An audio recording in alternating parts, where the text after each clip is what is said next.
From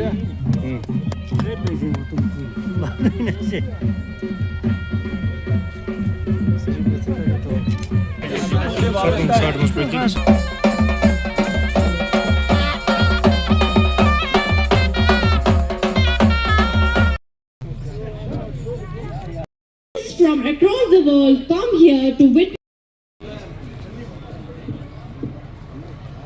exalt culture, heritage and hospitality.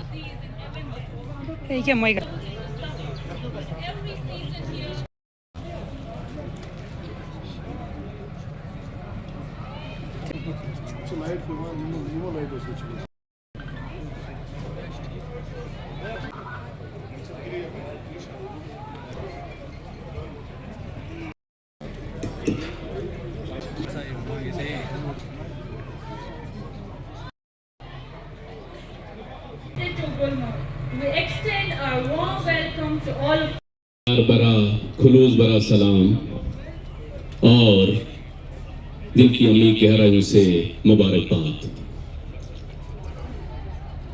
जैसा कि आप जानते हैं कि इसमें हमने 2-3 एक्टिविटीज को लाइन अप किया है। उनमें से एक हमारा ट्रेनिंग बच्चे भी होते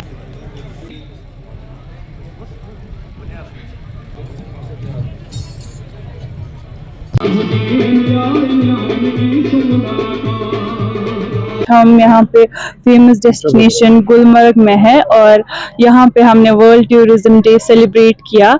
और ऐसे प्रोग्राम्स का मकसद यही है कि हम लोगों को इन्फॉर्म करें, अवेयर करें कि हमें अपने एनवायरनमेंट को बचाना चाहिए, अपने नेचर को साफ रखना चाहिए। और हमें ये नियामत मिली है, इतना अच्छा नेचर है हमारे पास जिससे हम टूरिज्म को अट्रैक्ट कर सकते हैं।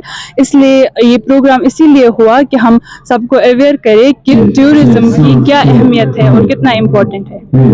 आज वर्ल्ड टूरिज्म डे पे हमारा जो हम इस इवेंट को मनाते हैं, इस इवेंट को मनाने का सिर्फ एक ही मकसद है। वो मकसद ये है कि हम सस्टेनेबल तरीके से टूरिज्म जो है प्रमोट करें। और सस्टेनेबल, जहाँ तक सस्टेनेबिलिटी की बात है, सस्टेनेबिलिटी इन एवरी सेंस, चाहे वो हमारे रेगुलेशन की बात हो, चाहे वो हमारे एनवायरनमेंट को ध्यान में रख के टूरिस्ट एक्टिविटीज को करने की बात हो, आने वाली जनरेशन्स के लिए जिस तरह हमारे अजदाद यहाँ पे हमारी ये सरमाया हमारे लिए छोड़ के गए हैं, हम भी आने वाली जनरेशन्स को यही सरमाया इसी हालत में, इनफैक्ट इससे बेहतर हालत में उन तक पहुँचाएं ताकि वो भी इससे कुछ फायदा उठाएं। यही इसका बेसिक एसेंस है। पहले मैं अपने सब जो हमारे स्टेक होल्डर्स हैं, हमारे जम्मू कश्मीर के जो लोग हैं, उनको आज के दिन पर मुबारकबाद देता हूँ। बिकॉज जम्मू कश्मीर को टूरिज्म से ज़्यादा जाना जाता है, लिहाजा हमारे लिए बहुत ही अहम दिन है। और इस साल जहाँ तक वर्ल्ड टूरिज्म ने थीम दी थी इस साल के वर्ल्ड टूरिज्म डे पर, that was tourism sustainable transformation.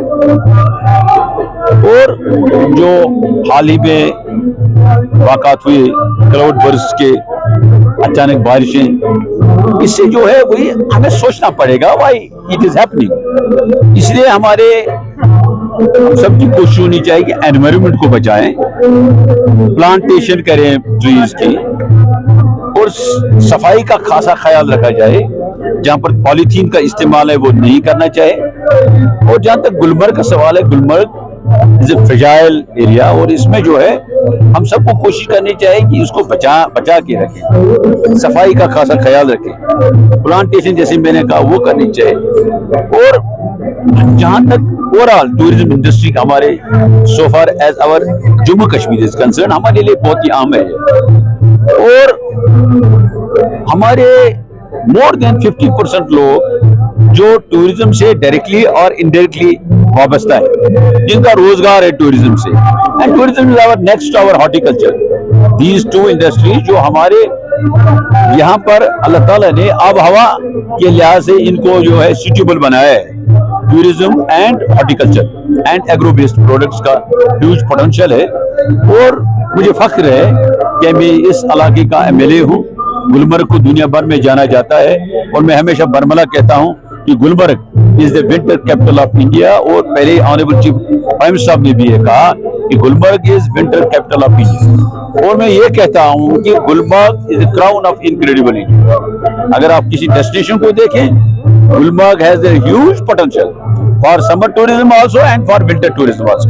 इंशाल्लाह उम्मीद है कि विंटर की जो है स्प्रिंग एंड समर के लिए टूरिस्टों को यहाँ विंटर की वजह से इंशाल्लाह जरूर आएंगे, जो यहाँ वो अच्छा टाइम गुजारेंगे। And I am hopeful that tourism फिर से रिवाइव होगा और लाखों की तादाद में टूरिस्ट हमारे यहाँ आएंगे।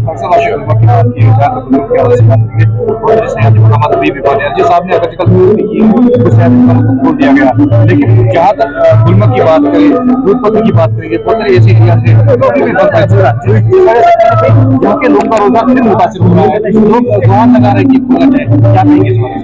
बिल्कुल, देखिए जब ये बंद हुए उस वक्त हालात भी ऐसे थे, लेकिन आहिस्ता आहिस्ता से मुझे उम्मीद है कि सारे ये खुल जाएंगे टूरिस्ट प्लेस। खासकर हमारे एरिया में रंग है, that's at a stone's throw for Tangmarg, वो खुलने चाहिए। इसीलिए इसी तरह से हमारा जो बुद्रपुट का एरिया है वो भी टूरिस्ट के लिए खुलना चाहिए, और मुझे उम्मीद है कि गवर्नर साहब अब अगली मीटिंग में जरूर इन जगहों को खोल देंगे टूरिस्ट को, ताकि एक टूरिस्ट को एक चॉइस रहे।